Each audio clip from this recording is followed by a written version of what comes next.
බෙද ගන්න. මෙතනදී ඔයාලට කියන්න ඕනේ බටු පදිද්දී බටු ටික තලා ගන්න එපා. පරිස්සමින් ඔයාලා මේ විදිහට පෙරලා ගන්න. ලිපේ ගින්දර සාමාන්‍ය ප්‍රමාණය තියාගන්න. දැන් ඔයාලට පේනවා ඇති බටු ටිකේ පාට වෙනස් වෙගෙන එනවා. දුඹුරු පාට වෙගෙන ඉද්දී අපි තෙල් ටික බේරලා පැත්තකින් තියාගමු. මෙතනදී ඔයාලට කියන්න ඕනේ ගොඩාක් වෙලා බටු බෙද ගන්න එපා. මෙන්න මේ පෙන්නන ප්‍රමාණයට බෙදගත්තම ඇති. දැන් අපි මේ විදිහට තෙල් ටික බේරෙන්න දාගමු. ඔන්න ඔය විදිහට අපි බටු ඔක්කොම ටික බෙදගමු. මෙතනදී ඔයාලට කියන්න ඕනේ වැදගත්ම දේ තමයි අපි ගන්න බටු වල ඒ වගේම ලුණු වල අමු මිරිස් වල හාල් මැස්සන්ගේ වතුර තියෙන්න බෑ. වතුර හොඳට පිහලා තමයි අපි ගන්න ඕනේ. මොකද අපි මේක කල් තියා ගන්න නිසා වතුර තියෙන්න බෑ. ඊළඟට ලුණු ටික බෙදගමු. ලුණු ටිකත් තප්පර 30ක් වගේ තියලා ඉක්මනින්ම එළියට ගන්න. ගොඩාක් වෙලා බෙද ගන්න එපා. ඊළඟට අපි අමු මිරිස් ටික දාද්දි ලිප ඔෆ් කරලා දාගමු. තප්පර 20ක් වගේ තියලා අමු මිරිස් ටික එළියට ගන්න. අන්තිමටම අපි හාල් මැස්ස ටික බෙදගමු. හාල් මැස්ස ටික ටික දාලා බෙද ගන්න. මෙතනදී ඔයාලට කියන්නේ හොඳට දුඹුරු පාට වෙනකන් හාල් මැස්ස ටික බෙද ගන්න.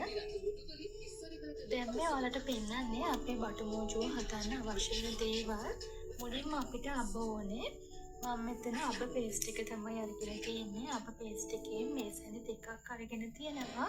මෙතනදී ඔයාලට කියන්න ඕනේ ඔයාලා ළඟ අබ පේස්ට් එක නැත්නම් අබ ඇට ගන්න. අබ ඇට ගන්නවා නම් විනාකිරෙන් අඹරන මේසෙන් දෙකක් අරගන්න.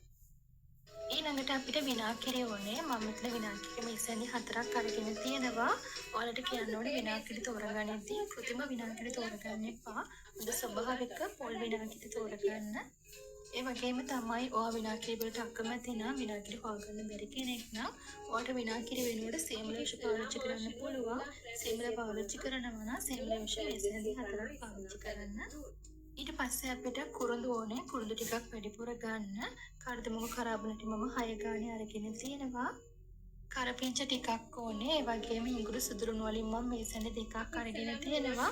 මෙතන මම ඉඟුරු සුදුරුණු හොඳට සෝදලා පොත පිටින් තමයි තලලා අරගෙන තියෙන්නේ. ඒ වගේම රතු ලුණු ගෙඩි 5ක් හීනට ලියාගෙන තියෙනවා. තව අපිට රම්පි කෑල්ලක් ඕනේ. ඒ වගේම ගම්මිරිස් ටිකක් වැඩිපුර ගන්න. මම මෙතන මේසෙන්දි භාගයක් වගේ අරගෙන තියෙනවා. ඒ වගේම ඔයාලට කියන්න ඕනේ තව මෙතන අවශ්‍ය කරන ද්‍රව්‍ය සහ ප්‍රමාණයන් ඔක්කොම මම වීඩියෝ එකට පළවෙනියෙන් දාලා තියෙනවා. ඔයාලා ඒක බලන්න. ඔන්න දැන් අපිට පුළුවන් බටු මෝජුව හදාගන්න. මුලින්ම ඔයාලට කියන්නේ බටු මෝජුව හදාද්දී මැටි ඇතිලියක් සහ පොල්කටු හැන්දක් පාවිච්චි කරන්න. ඒ වගේම පාවිච්චි කරන ඇතිලිය සහ හැන්දේ වතුර තියෙන්න බෑ.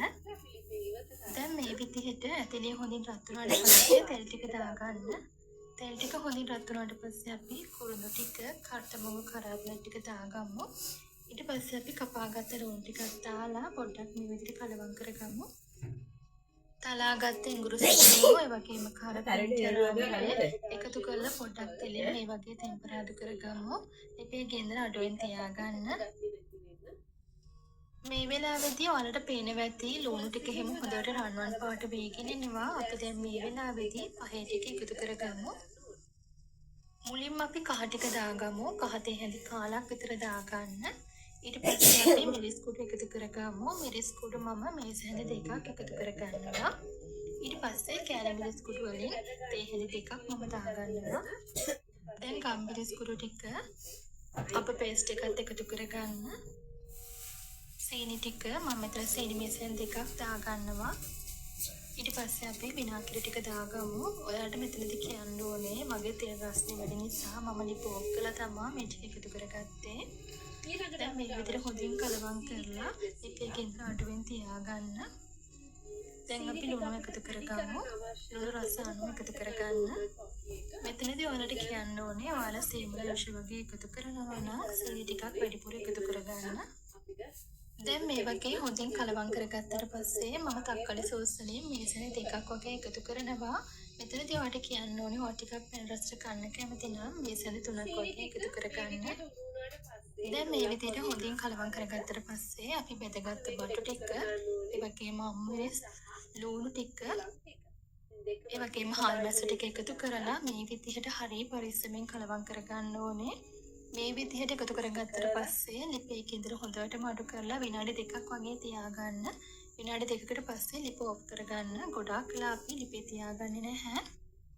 ඔන්න ඉතින් අපි දැන් බටුමෝචුව හදලා ඉවරයි. දැන් ඔයාලට පේනවා ඇති ලස්සන පාටක් තියෙනවා. ඒ වගේම හොඳ තෙතමනයක් තියෙනවා. මේ වෙලාවේදී නම් බටුමෝචුව හරිම සුවඳයි. මේ විදිහට බටුමෝචුව හදාගත්තට පස්සේ ඔයා වීදුරු බෝතලයක් අරගෙන වීදුරු බෝතලේ හොඳින් විනාඩි 10ක් විතර තම්බලා වතුර හොඳට බේරුණාට පස්සේ බටුමෝචුව දාලා හොඳින් වහලා තියාගන්න.